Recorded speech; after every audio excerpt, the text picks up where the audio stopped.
Pernah manggil ya Jabbar pas lagi sakit hati? Makanya sering sakit hati.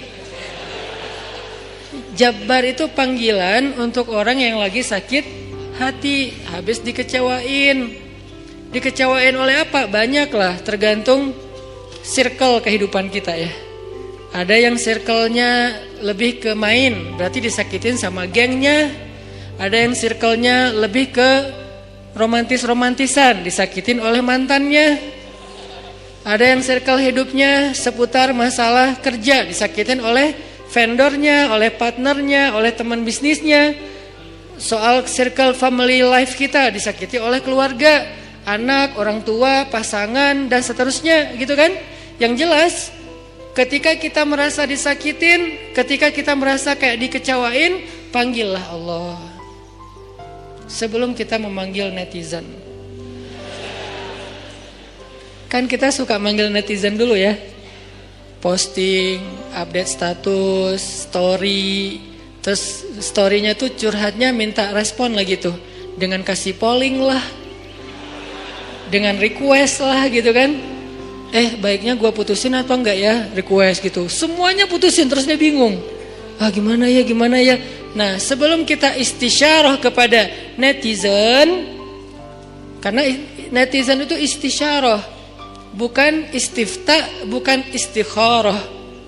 Yang paling tinggi itu kan derajatnya dari 3 level. Meminta pendapat, nomor 1 tuh istikharah, minta pendapat Allah.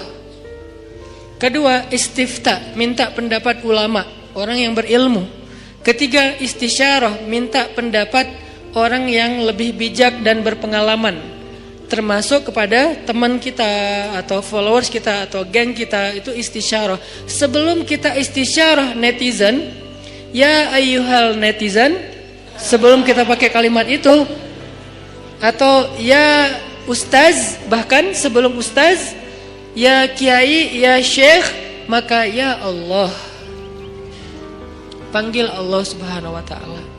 Manggilnya gimana Ustaz? Salah satunya selain kata Allah pastinya, karena itu kalimat yang paling mulia, kita juga bisa manggil tematik. Ya Jabbar. Ya Jabbar itu bisa 2. Sebetulnya 3 maknanya Jabbar, tapi yang lebih common tuh 2. 1, dipanggil untuk masalah-masalah yang sifatnya bukan hanya besar, tapi kayak kekuatan. Ya Jabbar, ya Qahar. Arti Jabbar dalam konteks itu yang perkasa, yang memaksa. Ya Qahar, yang menaklukkan. Sehingga dipakailah kalimat Jabbar, Qahar, Aziz, kan kata-kata yang nama-nama yang perkasa gitu, untuk doa-doa yang sifatnya biasanya dipakainya dalam kondisi terzolimi. Ini doa-doa orang yang terzolimi. Kayaknya gak perlu dihafal juga sih. Bukan gak perlu dihafal, gak perlu dipakai. Kenapa? Berharap kita tidak mendoakan orang yang zolim, kecuali yang dizolimi dalam urusan agama. Kalau dizolimi urusan pribadi sih, mending jangan mendoakan orang yang menzolimi. Kenapa? Rugi. Mending doain diri sendiri. Ketika kita punya kesempatan doa kita diijabah, jangan kasih doa itu untuk orang lain, rugi. Walaupun bentuknya mendoakan atas keburukan, tetap rugi. Mending kita pakai buat doain diri kita sendiri. Ya Allah, saya lagi dizolimin, mudah-mudahan. Nah gitu kan, berarti kan kita dapat kebaikan.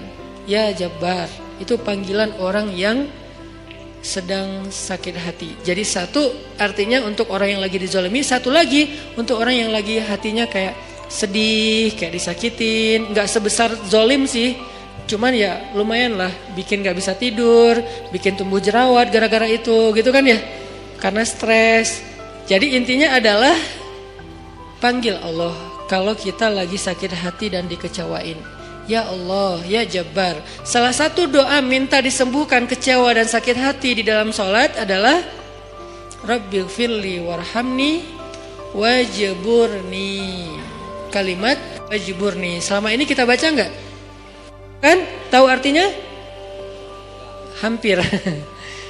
Apa arti wajburni? Bukan paksa aku dong Allah, enggak. Padahal arti Jabbar juga yang memaksa kepada kehendaknya. Tapi kalimat wajburni, makna Jabbar di sini makna yang ketiga di antara 3 makna Jabbar, yaitu yang mengobati sakit hati. Jadi ketika kita berdoa Rabbighfirli, warhamni, wajburni, warfa'ni, warzuqni, wahdini, wa'afini. Banyak banget ya. Luar biasa kita ya. Wajburni itu artinya kalau kita terjemahin, sembuhkanlah sakit hati saya. Atau bahasa lain juga bisa diterjemahin, hiburlah aku ya Allah, aku lagi sedih nih.